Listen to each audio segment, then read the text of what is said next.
जय जगन्नाथ अभिप दास unique world को स्वागत। आज आम देखा 22/9/2025 सोमवार पाई शिशु बाटिका प्रथम द्वितीय श्रेणी लेसन प्लान। बर्तमान आम देखुचे शिशु बाटिकार लेसन प्लान टी प्रस्तुत करने समय आपण मैंने यहीपरि भाव में कलम टाणी ने श्रेणी समय पीरियड विषय प्रसंग विकास दिग पाठ्यक्रम लक्ष्य उद्देश्य शिक्षण फलाफल शिक्षण कार्य एवं शिक्षण सामग्री मूल्यांकन सूची। शिशु बाटिका प्रथम पीरियड रही गोल बैठक विकास दिग सामाजिक आवेगिक नैतिक विकास पाठ्यक्रम लक्ष्य उद्देश्य CG4C 4.3 अन्य पिला और वयस्कों सह अनायासरे कथबार्ता हेबे शिक्षण फलाफल अन्य शिशु मानक सह खेलिबे और काम करने को योजना करेंगे। शिक्षण कार्य फुटबॉल खेलर चित्र देखाई नियम बुझाई खेलने को उत्साहित करी शिक्षण सामग्री फुटबॉल खेलर चित्र एवं फुटबॉल मूल्यांकन सूची फुटबॉल खेलवाई क्यों क्यों जिनस दरकार कहे। द्वितीय पीरियड मुक्त खेल शारीरिक विकास CG1C 1.3 विद्यालय श्रेणीगृह को स्वच्छ एवं संगठित रखिए निजर जिनपतर जत्न रखिए। शिक्षण कार्य प्रत्येक पिला निज निज जिनिस पोशाक ब्रश जोता पानिया केउठी और किपरि रखती पचारि। मूल्यांकन सूची अच्छी तुम्हें पोशाक केउठी रख। तृतीय पीरियड रे भाषा और साक्षरता भाषागत विकास CG9C 9.4 एक जटिल कार्य मौखिक सूचनावली को बुझे शिक्षण फलाफल एक समय दि जाइथिबा निर्देशगुड़िक मध्यरु 4-5टी निर्देश अनुसरण करेंगे। शिक्षण कार्य पिला गोलाकार ठिया कराई निर्देश अनुसार कार्य करने को कहबी जेपरिक आखि बंद कर हाथ मुंडरे रखी 2 पाद आग को चल 2 पाद पछकू चली मुंडरू हाथ बाहर कर एवं आखि खोल। शिक्षण सामग्री किछि नाही एवं मूल्यांकन सूची रे तुमको कार्यटी किपरि लागिला कुह पिला माने कहिबे। चतुर्थ पीरियड रही संख्या परिवेश ज्ञान बौद्धिक विकास पाठ्यक्रम लक्ष्य दक्षता अच्छी CG7C 7.2 निरीक्षण द्वारा चतुर्पार्श्वर परिवेश को बुझे शिक्षण फलाफल राति विषय कहे। शिक्षण कार्य रातिर चित्र देखाई आलोचना राति समय करा जाउथुबा कार्यगुड़ी को कहे। शिक्षण सामग्री रातिर चित्र मूल्यांकन सूची राति तुम्हें की काम कर कुह। पंचम पीरियड कला सौंदर्य सृजनात्मक विकास कला सौंदर्य सृजनात्मक कार्य विकास दिग कला सौंदर्य सृजनशीलतार विकास पाठ्यक्रम लक्ष्य दक्षता CG12C 12.1 विभिन्न सामग्री और उपकरण साहाय्य कलाकृति तैयारी करेंगे। शिक्षण फलाफल भिन्न भिन्न रंगर पदार्थ रंग और आकार को मिसाई कोलाज तैयारी करेंगे। शिक्षण कार्य प्रति दल ड्रॉइंग सीट विभिन्न रंगर कागज अठा दे रथ आकृति करने को सूचना देवी। शिक्षण सामग्री अठा ड्रॉइंग सीट विभिन्न रंगर कागज शिक्षण मूल्यांकन सूची रथ आकृति तैयारी पाई तुम्हें केउं सबु सामग्री व्यवहार कल। षष्ठ सप्तम पीरियड घर बाहर खेल विद्याकालीन कार्य विकास दिग शारीरिक विकास पाठ्यक्रम लक्ष्य दक्षता CG1C 1.3 निजक सुस्थ निरापद रखापी उपयुक्त अभ्यासर विकास शिक्षण फलाफल वर्ज्यवस्तु निष्कासन पर सर्वदा डस्टबिन व्यवहार करेंगे। शिक्षण कार्य चित्र फर्द देखाई केउं चित्र रे डस्टबिन रे पकाइबा जिनिस और केउं चित्र नुहे कहे। चित्र फर्द रही शिक्षण सामग्री तुम्हें केउं सबु जिनिस डस्टबिन रे पकाओ कुह।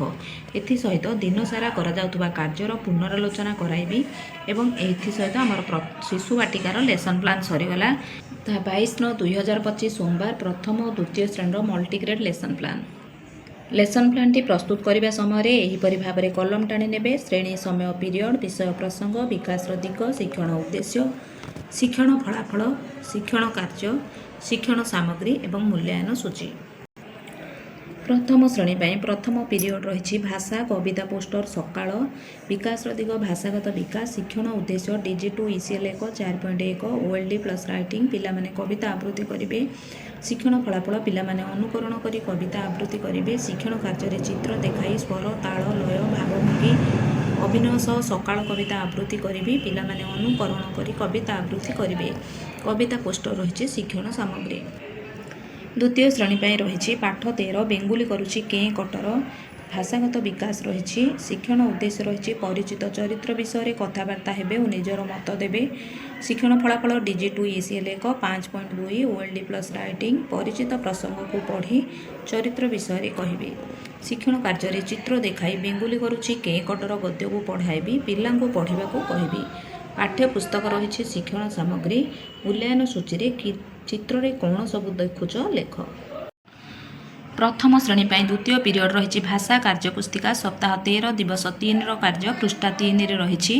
ବିକାଶର ଦିଗ ଭାଷାଗତ ବିକାଶ ଶିକ୍ଷଣ ଉଦ୍ଦେଶ୍ୟ ଅକ୍ଷରକୁ ଚିହ୍ନି ପଢ଼ି ଲେଖି ପାରିବେ। ଶିକ୍ଷଣ ଫଳାଫଳ ଡିଜି2 ECL 4.8 ଡିକୋଡ଼ିଂ ପ୍ଲସ୍ ରାଇଟିଂ ଅକ୍ଷର ଓ ଧ୍ୱନିର ସଚେତନତା ପ୍ରଦର୍ଶନ କରିବେ। ଶିକ୍ଷଣ କାର୍ଯ୍ୟରେ ଚିତ୍ର ଚିହ୍ନି ପ୍ରଥମ ଅକ୍ଷର ଲେଖିବେ। ମାତ୍ରା ଯୋଡ଼ି ଅକ୍ଷର ପଢ଼ିବେ ଲେଖିବେ ଶବ୍ଦ ପଠନ କରିବେ। ଶିକ୍ଷଣ ସାମଗ୍ରୀ କାର୍ଯ୍ୟଫର୍ଦ୍ଦ ମୂଲ୍ୟାୟନ ସୂଚୀରେ ମାତ୍ରା ଯୋଡ଼ି ପଢ଼ିବେ ଏବଂ ଲେଖିବେ ଗ ପ ଝ। ଭାଷା କାର୍ଯ୍ୟପୁସ୍ତିକା ସପ୍ତାହ 13 ଦିବସ 3 ପୃଷ୍ଠା 75ରେ ରହିଛି। ଶିକ୍ଷଣ ଉଦ୍ଦେଶ୍ୟ ଧ୍ୱନିକୁ ଚିହ୍ନି ପଢ଼ି ଲେଖି ପାରିବେ। ଶିକ୍ଷଣ ଫଳାଫଳ ଡିଜି2 ECL 5.4 ଏ ପରିଚିତ ଧ୍ୱନିକୁ ଚିହ୍ନି ପଢ଼ି ଲେଖି ପାରିବେ। ଶିକ୍ଷଣ କାର୍ଯ୍ୟରେ ଶବ୍ଦ ଗଢ଼ିବେ ସ୍ତମ୍ଭ ମିଳନ କରିବେ ଶୂନ୍ୟସ୍ଥାନ ପୂରଣ କରିବେ ସରଳ କବିତା ପଢ଼ିବେ ଯାହାକି ଭାଷା କାର୍ଯ୍ୟପୁସ୍ତିକାର ପୃଷ୍ଠା 75ରେ ରହିଛି। କାର୍ଯ୍ୟଫର୍ଦ୍ଦ ରହିଛି ଶିକ୍ଷଣ ସାମଗ୍ରୀ। ମୂଲ୍ୟାୟନ ସୂଚୀରେ ଶୂନ୍ୟସ୍ଥାନ ପୂରଣ କରିବାକୁ ଦେବା ଡେସ୍ ମାନେ ଧାଡ଼ି ହୋଇ ଚାଲୁଛନ୍ତି ବଗିଚାରେ ଟେସ୍ ଉଡ଼ୁଛି। ପ୍ରଥମ ଶ୍ରେଣୀ ପାଇଁ ତୃତୀୟ ପିରିୟଡ଼ ପାଠ 6 କହିଲ ଦେଖି। ବିକାଶର ଦିଗ ରହିଛି ଭାଷାଗତ ବିକାଶ ଶିକ୍ଷଣ ଉଦ୍ଦେଶ୍ୟ କବିତା ସହ ଚିତ୍ରକୁ ସମ୍ପର୍କିତ କରି ବୁଝିବେ। ଶିକ୍ଷଣ ଫଳାଫଳ ଡିଜି2 ECL 4.6 ରିଡ଼ିଂ ପ୍ଲସ୍ ରାଇଟିଂ କବିତା ସହ ଚିତ୍ରକୁ ସମ୍ପର୍କିତ କରି ବୁଝିବେ ଓ ପୂର୍ବାନୁମାନ କରିବେ। ଶିକ୍ଷଣ କାର୍ଯ୍ୟରେ ଚିତ୍ର ଦେଖାଇ କହିଲ ଦେଖି କବିତାକୁ ଆବୃତ୍ତି କରିବେ। ପିଲାଙ୍କୁ ଅନୁକରଣ କରି ଆବୃତ୍ତି କରିବାକୁ କହିବି। ଗୀତ ଚାର୍ଟ ରହିଛି ଶିକ୍ଷଣ ସାମଗ୍ରୀ। ପ୍ରଶ୍ନ ଦେବା ଆମେ ମୂଲ୍ୟାୟନ ପ୍ରଶ୍ନ ଗୀତରେ କାହାର କାହାର ନାମ ରହିଛି କୁହ। ଦ୍ୱିତୀୟ ଶ୍ରେଣୀ ପାଇଁ ରହିଛି ପାଠ 13 ବେଙ୍ଗୁଲି କରୁଛି କେଁ କଟର। ଶିକ୍ଷଣ ଉଦ୍ଦେଶ୍ୟ ଯୁକ୍ତାକ୍ଷର ଯୁକ୍ତ ଶବ୍ଦ ପଢ଼ିବେ ଲେଖିବେ। ଶିକ୍ଷଣ ଫଳାଫଳ ଡିଜି2 ECL 5.5ର ସି ରିଡ଼ିଂ ଏବଂ ରାଇଟିଂ ଯୁକ୍ତାକ୍ଷର ଯୁକ୍ତ ଶବ୍ଦ ପଢ଼ିବେ ଏବଂ ଲେଖିବେ। ଶିକ୍ଷଣ କାର୍ଯ୍ୟରେ ଶବ୍ଦ ପଢ଼ିବେ ଓ ଲେଖିବେ। ଅଭ୍ୟାସର 1 ନମ୍ବର ପୃଷ୍ଠା 113ରେ ରହିଛି।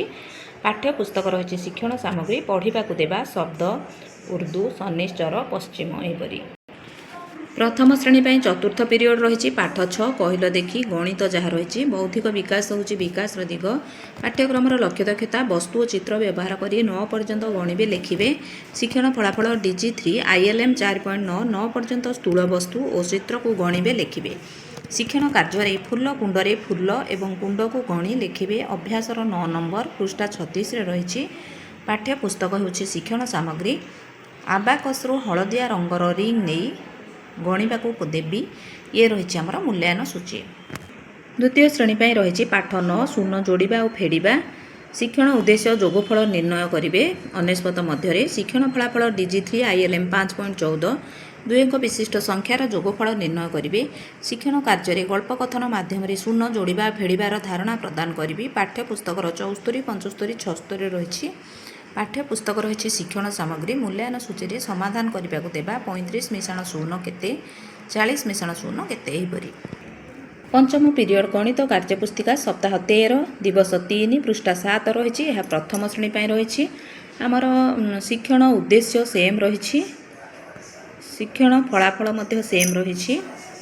ଶିକ୍ଷଣ କାର୍ଯ୍ୟରେ ବିନ୍ଦୁକୁ ଗଣି ସଂଖ୍ୟା ଲେଖିବେ। ଚିତ୍ର ଗଣି ସଂଖ୍ୟାକୁ ଗାରଟାଣି ଯୋଡ଼ିବେ। ଗଣିତ କାର୍ଯ୍ୟପୁସ୍ତିକାର ସପ୍ତାହ 13 ଦିବସ 3ର କାର୍ଯ୍ୟ ପୃଷ୍ଠା 7 କରାଇବା। କାର୍ଯ୍ୟଫର୍ଦ୍ଦ ରହିଛି ବିନ୍ଦୁ ଗଣି ସଂଖ୍ୟା କହିବେ ଏହିପରି ଭାବରେ। ଗଣିତ କାର୍ଯ୍ୟପୁସ୍ତିକା ସପ୍ତାହ 14 ଦିବସ 6ର କାର୍ଯ୍ୟ ପୃଷ୍ଠା 92ରେ ରହିଛି। ଶିକ୍ଷଣ ଉଦ୍ଦେଶ୍ୟ 2 ଅଙ୍କ ବିଶିଷ୍ଟ ସଂଖ୍ୟାର ବିୟୋଗଫଳ ନିର୍ଣ୍ଣୟ। ଶିକ୍ଷଣ ଫଳାଫଳ ଡିଜି3 ILM 5.15 ବିୟୋଗ ଆଧାରିତ ସରଳ ସମସ୍ୟାର ସମାଧାନ କରିବେ। ଶିକ୍ଷଣ କାର୍ଯ୍ୟରେ ସପ୍ତାହ 14 ଦିବସ 6ର କାର୍ଯ୍ୟ ପୃଷ୍ଠା 92 କରାଇବା। କାର୍ଯ୍ୟଫର୍ଦ୍ଦ ରହିଛି ଶିକ୍ଷଣ ସାମଗ୍ରୀ। ମୂଲ୍ୟାୟନ ସୂଚୀରେ ତୁମେ 10ଟି କଦଳୀ ଆଣିଥିଲ ସେଥିରୁ 4ଟି କଦଳୀ ଖାଇଦେଲ ଆଉ କେତୋଟି କଦଳୀ ରହିଲା। ପ୍ରଥମ ଶ୍ରେଣୀ ପାଇଁ ଷଷ୍ଠ ପିରିୟଡ଼ ରହିଛି ପାଠ 6 କହିଲ ଦେଖି। ପରିବେଶ ରହିଛି। ବିକାଶର ଦିଗ ବୌଦ୍ଧିକ ବିକାଶ ଶିକ୍ଷଣ ଉଦ୍ଦେଶ୍ୟ ପରିବାର ସଦସ୍ୟଙ୍କ ସମ୍ପର୍କ ଜାଣିବେ। ଶିକ୍ଷଣ ଫଳାଫଳ ପରିବାର ସଦସ୍ୟଙ୍କ ସହ ସମ୍ପର୍କକୁ କହିବେ। ଶିକ୍ଷଣ କାର୍ଯ୍ୟରେ ଅଭ୍ୟାସର 5 ନମ୍ବର ପୃଷ୍ଠା 34 କରାଇବେ। ପାଠ୍ୟପୁସ୍ତକ ରହିଛି ଶିକ୍ଷଣ ସାମଗ୍ରୀ। ମୂଲ୍ୟାୟନ ସୂଚୀରେ ତୁମ ଘରେ କିଏ ସବୁ ରୁହନ୍ତି କହିବେ। ଦ୍ୱିତୀୟ ଶ୍ରେଣୀ ପାଇଁ ରହିଛି ପରିବେଶ ବେଙ୍ଗୁଲି କରୁଛି କେଁ କଟର। ଶିକ୍ଷଣ ଉଦ୍ଦେଶ୍ୟ ଦେଖୁଥିବା ବସ୍ତୁକୁ ମନେ ରଖି କହିବେ। ଶିକ୍ଷଣ ଫଳାଫଳ ଡିଜି3 IL 5.3ର ଏ ବିଭିନ୍ନ ବସ୍ତୁକୁ ମନେ ରଖି ନିଜ ଭାଷାରେ କହିବେ। ଶିକ୍ଷଣ କାର୍ଯ୍ୟରେ ଚିତ୍ର ଦେଖି ବାଦ୍ୟଗୁଡ଼ିକର ନାମ କହିବେ। ପୃଷ୍ଠା 114। ପାଠ୍ୟପୁସ୍ତକ ରହିଛି ଶିକ୍ଷଣ ସାମଗ୍ରୀ। ମୂଲ୍ୟାୟନ ସୂଚୀରେ ଜାଣିଥିବା 2ଟି ବାଦ୍ୟର ନାମ କୁହ। प्रथम द्वितीय श्रेणी पर सप्तम पीरियड रही फुटबॉल खेल शारीरिक विकास शिक्षण उद्देश्य फुटबॉल खेल खेलिबे शिक्षण फलाफल DG1 HW 4.8 अच्छी या प्रथम श्रेणी पर 5.1 अच्छी द्वितीय श्रेणी पर कोड निज पसंद और आग्रह अनुसार विभिन्न खेल खेलिबे शिक्षण कार्य फुटबॉल खेलर नियम बुझाई खेलिबा को कहिबी फुटबॉल और नेट रही शिक्षण सामग्री एवं मूल्यांकन सूची में 2टी बाहर खेला जाउथबा खेलर नाम कह एहीपरि भाव में आमर शिशु बाटिका प्रथम द्वितीय श्रेणी लेसन प्लान सरी जाइए आशा करुँची भिडियोटी निश्चय भाव आपण मानक पई कार्य आसिबो जदि भिडियोटी आपण मानकु भल लागि थाए दया करी लाइक करिवे शिक्षक बंधु मानकु शेयर करिवे मतामत कमेंट माध्यम रे देबे एवं जो बंधु माने मो चैनल रे नुआ अछंती निश्चय भाव सब्सक्राइब करने को अनुरोध रहुछि धन्यवाद जय जगन्नाथ।